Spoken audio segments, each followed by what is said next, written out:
जन्म दिवस पर इस कार्यक्रम में उपस्थित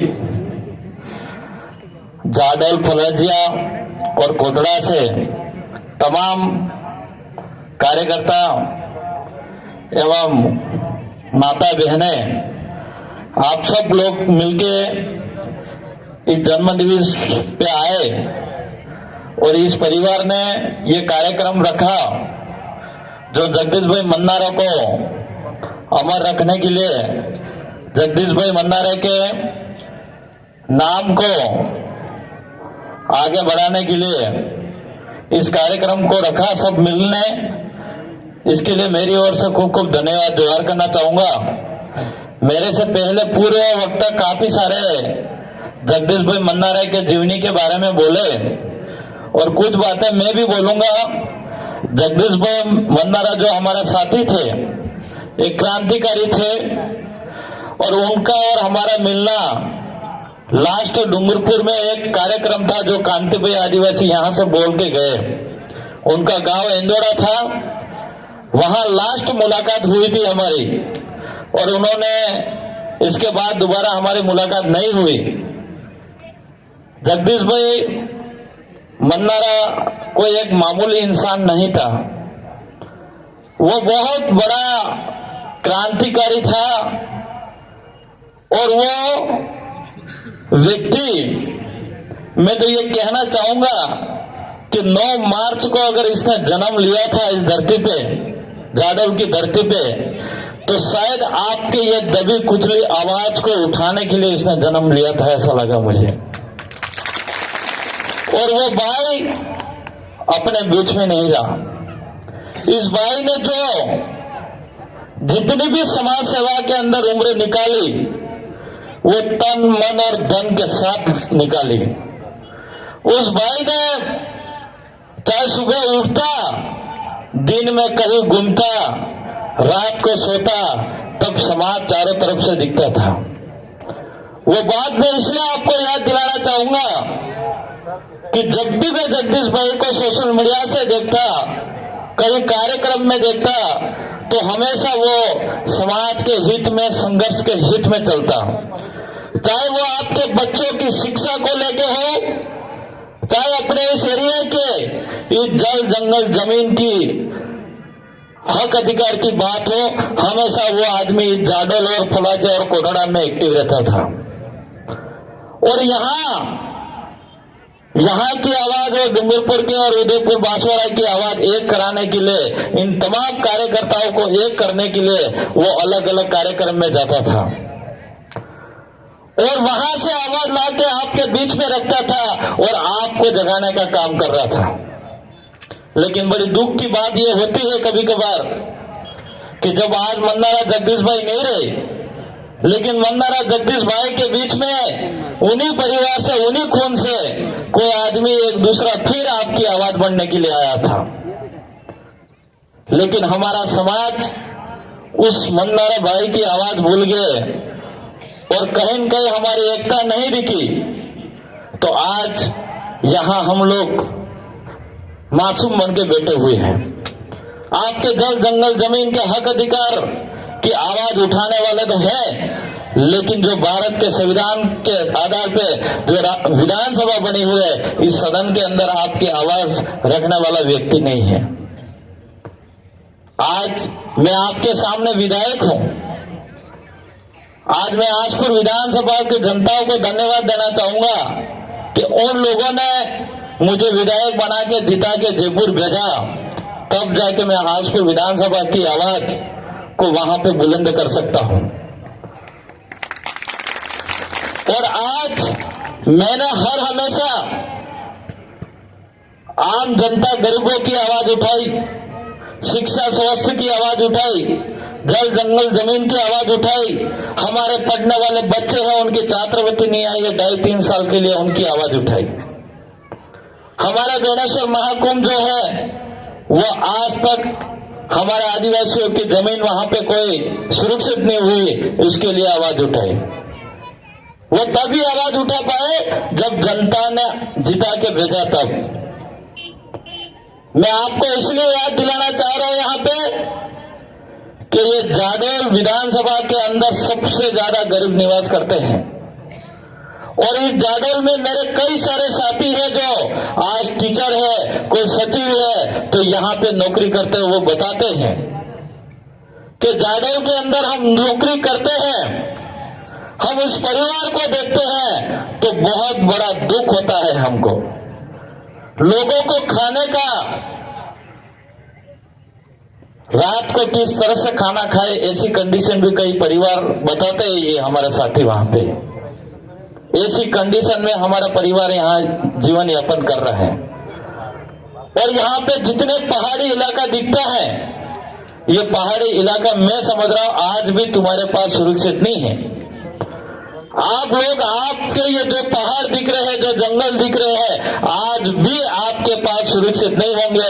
ये सिर्फ आप कब्जा करके बैठे होंगे, आपके खाते नहीं चढ़े होंगे। आपके पास 20-25 बीघो 30 बीघो जमीन होगी। अगर 25 बीघो जमीन आपके कब्जे में होगी तो 5 बीघो आपके खातेदारी होगी और 20 बीघो आज भी बिलाना में और चारागर में बोलती होगी। सही कह रहा हूं, गलत कह रहा हूं? इसके लिए आवाज कौन उठाएगा? आपके इस एरिया के अंदर अगर डैम बन गया तो वो डूब में चला जाएगा, तो सरकार के आदेश आएंगे, जिसके जमीन खातेदारी है उसी को मुआवजा मिलेगा, जिसकी खातेदारी नहीं है उसको कुछ नहीं मिलेगा। तो आपकी जमीन अगर कागजों में नहीं होगी तो क्या मुआवजा मिलेगा क्या? इसके लिए कौन लड़ेगा? आपके इस पहाड़ बहुत बड़े बड़े पहाड़ दिख रहे हैं।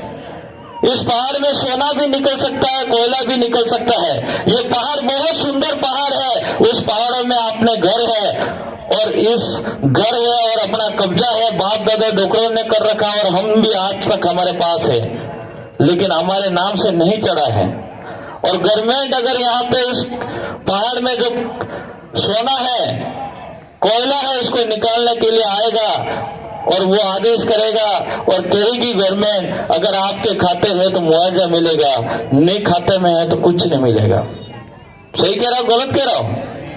मैं आपको इसलिए याद दिलाना चाह रहा हूं, हम कुछ दिन पहले अभी छत्तीसगढ़ गए थे, राजकुमार जी रोहत और मैं और थावरचंद जी, और वहां पे यही हाल था। छत्तीसगढ़ के अंदर पूरा जंगल साफ हो गया और जब साफ होते होते होते होते आज वहां पे बहुत सारा जंगल साफ हो गया, कोयला निकाला जा रहा है, उद्योगपति बनता जा रहा है। और वहां पे हम लोगों ने पूछा और सोशल मीडिया के मार्फत से हम लोगों को दिखाया जाता है, पूरे देश को दिखाया जाता है कि कई लोगों को इतने आंकड़ों में मुआवजा दिया गया, इतने लोग यहां से वहां स्थगित करा गया है। लेकिन वहां वास्तविक जाके हमने पता करा तो कई लोग मात्र 10% को मुआवजा भी नहीं मिला होगा और 90% लोगों को आज भी मुआवजा नहीं मिला वहां पे। और जाके पूछा तो उन्होंने कहा कि हम, हमारे डोकरे भी जंगल में रहते थे, हम भी जंगल में रहते थे, लेकिन हमारे कागज में कोई सड़जू नहीं तो अगला हमन 1 रुपये नहीं मिल। और यही काम अपने इस ट्राइबल एरिया के अंदर है। हमारे लिए मैं ये कहना चाह रहा हूं कि हमारे लिए, हमारे इस एरिया के लिए कौन सुरक्षा कर सकता है, कौन जल जंगल जमीन की बात कर सकता है, हमारी जमीन के लिए कौन लड़ सकता है, ऐसे आदमी हमारे विधानसभा के अंदर भेजने की भी जरूरत है। तब जाके हमारे आवाज बुलंद हो पाएगी। आज तब जाके जगदीश भाई मन्नारे के सपने पूरे हो सकते हैं। हम लोग ये पंडाल लगाने से, हम लोग यहाँ पे बातें पंडाल भर के लोगों को इकट्ठा होने से और हम लोगों को भाषण देने से काम नहीं होगा। यहाँ की आवाज को बुलंद करने के, यहाँ के हक अधिकार को बचाने के लिए सरकार के अंदर हिस्सा लेना पड़ेगा और हिस्सा लेके सरकार के अंदर हमारी आवाज भेजनी पड़ेगी, तब जाके हमारी यहाँ सुरक्षा होगी।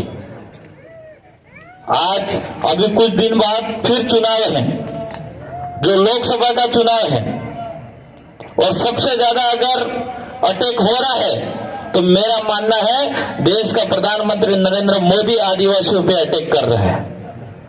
आज इस जल जंगल जमीन पे अगर सबसे ज्यादा नीति खराब हो रखी है तो देश के प्रधानमंत्री नरेंद्र मोदी ने नीति खराब कर रखी है। सही कह रहा हूं, गलत कह रहा हूं? और इसको मुकाबला करने के लिए हम लोगों को एक होना पड़ेगा। और उसके बीजेपी के तो हमारे कर ही रहे, लेकिन इसका विरोध कांग्रेस भी नहीं कर रही है। तो क्या ये दोनों पार्टी अपनी है क्या? 70-75 साल से हम लोगों ने वोट दे दिया उनको, बाप दादा डोकरा भी अल्ताफ जनामे भी हल जीता, लेकिन हमारे इस एरिया के अंदर हमने जिता के भी भेज दिए थे, लेकिन हमारे जनता के लिए, हमारे इस एरिया के लिए पैरवी करने का काम नहीं करा। इसलिए इस बार हम लोगों को परिवर्तन करने की जरूरत है। और वो परिवर्तन तब हो सकता है जब आप लोग ठानोगे, तब परिवर्तन हो सकता है, बाकी नहीं हो सकता है। मेरे को बोलने से परिवर्तन नहीं हो सकता है, लेकिन आप लोगों ने ठान लिया तो ये जरूर परिवर्तन होगा। और ये परिवर्तन एक अंगूठे से हो सकता है, कोई आपको ज्यादा नहीं करना है। इसलिए आप लोगों को किस तरह से ताकत दिखाई जानी है और इस मन्नारा जगदीश भाई के किस तरह से सपने पूरे हो सकते हैं। और ये जगदीश भाई मन्नारे के सपने नहीं थे, वो सपने आपके आने वाली पीढ़ी के थे। वो आने वाले जो आपके ये जंगल साफ होने वाला था, उसको रोकने के लिए सपने थे। इस एरिया के अंदर बड़े बड़े डैम बन जा रहे हैं, उसको अगर डैम बनता है तो हमारे एरिया के लिए, हमारे खेतों तक पानी पहुंचाने का सपना था। तो उस सपने को पूरा करने के लिए ये सपना उनके अकेले का नहीं, मेरा मानना है आप सबका सपना था। ये हर माँ बाप की एक उम्मीद रहती है कि मेरा बच्चा कहीं छोटा मोटा धंधा करे, नौकरी करे और अच्छा से अच्छा बिजनेस करे। वो तभी संभव है जब अच्छा बच्चा शिक्षा ले पाएगा। तो वो बच्चा की शिक्षा के लिए सबसे ज्यादा लड़ रहे थे। और तुम्हारा हक तो नहीं इच्छा यह सगा कि मारा सूर्य के ठगने थाउज हुए। और आप भी रात दिन मेहनत इसलिए करते होंगे कि मार सूर्य बोलने से मेहनत करनी पड़े। तो यही माँ बाप ही सब, बच्चे ही सबसे बड़ा धन है। तो उसी के लिए हमारे जगदीश भाई मन्नारे लड़ रहे थे। इसलिए मैं बार बार याद दिलाना चाह रहा हूं आपको। और हम लोगों को बहुत बड़ा संघर्ष करना पड़ेगा। आज हम लोग विधायक बन गए हैं, फिर भी हम लोगों को बहुत संघर्ष करना पड़ रहा है। तो आपके तो यहाँ पे विधायक नहीं है, फिर भी आपको बहुत बड़ा संघर्ष करना पड़ेगा। और ज्यादा हमसे 2 गुना और संघर्ष करना पड़ेगा। और यहाँ पे एक न्यूज आ रही थी अभी कुछ दिन पहले कि जो टीचर था उसने अगर गांव वालों को, लोगों को समझा दिया और गांव वालों ने मेहनत करके अगर रोड निकाल दिया तो उस टीचर को धमकियां दे रही। यही विधानसभा दूसरी है कोटड़ा, यही विधानसभा। और यहाँ पे एक सरपंच धमकी दे रहा, सरेआम बड़े नेताओं का नाम ले रहा है। तो बहुत किस तरह से ये लोग इस देश में तानाशाही कर रहे हैं। मोदी तो कर रहा है, लेकिन इनके नीचे के जो अंधभक्त हैं वो भी कर रहे हैं।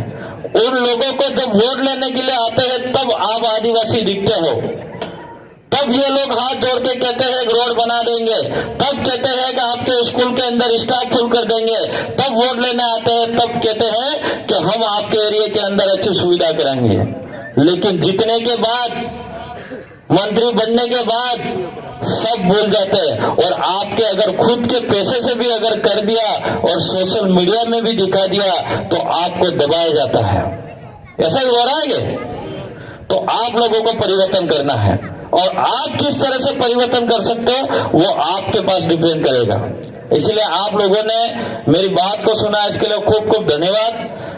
और भी हम जादल फलेसिया के अंदर आ जाएंगे, कोटड़ा के अंदर भी आएंगे और आपके बीच में हमेशा आते रहेंगे। और अब आवाज 3 विधायक तो वहां पे जयपुर भेजे आप लोगों ने, विधानसभा आपने भी कहीं न कहीं सोशल मीडिया के माध्यम से समर्थन दिया होगा, तो मैं आपका भी योगदान मानता हूं। लेकिन अब हमारा दिल्ली की आवाज भेजने की जरूरत है। अगर दिल्ली में हमारी आवाज गई तो मैं समझ रहा हूं पूरे देश लेवल पे आदिवासी सुरक्षित रहेगा, ये मेरा मानना है। जिस तरह से राजस्थान के विधानसभा के अंदर हमारी आवाज जाने से सरकार हमेशा एक्टिव रहती है और हमारे इस एरिया के अंदर शोषण अत्याचार थोड़ा कम हो गया है। इसी तरह से अगर हमारी यहाँ से आवाज दिल्ली जाएगी तो मैं समझ रहा हूं कि हमारे इस एरिया के अंदर हर गरीब, हर घर, हर परिवार सुरक्षित में रहेगा, हर परिवार की सुरक्षा की आवाज दिल्ली में उठेगी, ये मेरा मानना है। इसलिए आप सबको ताकत दिखानी पड़ेगी और ताकत तब दिख पाएगी जितने लोग बैठे हुए हैं, जितने भी अपने रिलेशन रिश्तेदार हैं, जितने मिलने वाले हैं, उन सबको बताना होगा कि अब की बार कोई कांग्रेस बीजेपी नहीं, अब की बार हमारे जो समाज की सुरक्षा की बात करेगा उसके लिए हम आवाज उठाएंगे, ये बात करनी होगी आपको। और यही सपना था हमारा मन्ना रहा जगदीश भाई का। इसलिए काफी सारी मैंने बातें रखी, ज्यादा बातें नहीं रखना चाहूंगा। मेरी बात को सुना, इसके लिए खूब खूब धन्यवाद। मुझे भी आगे जाना है कार्यक्रम में और फिर से हम वापस आएंगे, जरूर आएंगे, आपके बीच में रहेंगे। आपकी जब भी इस परिवार पे भी किसी प्रकार से कोई दिक्कत आती है तो हम बैठे हुए, और जाडव के अंदर भी किसी प्रकार से कोई बात आएगी, दिक्कत आएगी तो हम हमेशा 3 विधायक आपके बीच में रहेंगे, आपके लिए तैयार रहेंगे, ये मैं आपसे कहना चाह रहा हूँ। आपके लिए इस एरिया के जाडव विधानसभा का किसी भी प्रकार की कोई भी आवाज उठानी पड़े तो जयपुर विधानसभा के डंके के चोट पर उठाएंगे और आपकी सुरक्षा की भी बात करेंगे। लेकिन आपको मैं वादा करना चाहूंगा, आपसे थोड़ी मांग भी करना चाहूंगा कि हम लोग तो आवाज उठा लेंगे, लेकिन आपके इस एरिया के अंदर विकास का परिवर्तन करने की जरूरत है और करना है तो आपको यहां से भी आवाज वहां पे भेजने की जरूरत है। खूब खूब धन्यवाद मेरी बात को सुना इसके लिए। एक बार मन्ना रहा जगदीश भाई का मैं बोलूंगा, जगदीश भाई मन्ना रहा अमर रहे, तो आप लोगों को अमर रहे बोलना है। जगदीश भाई अमर रहे, अमर रहे, अमर रहे, अमर रहे। खूब खूब धन्यवाद, बहुत बहुत धन्यवाद।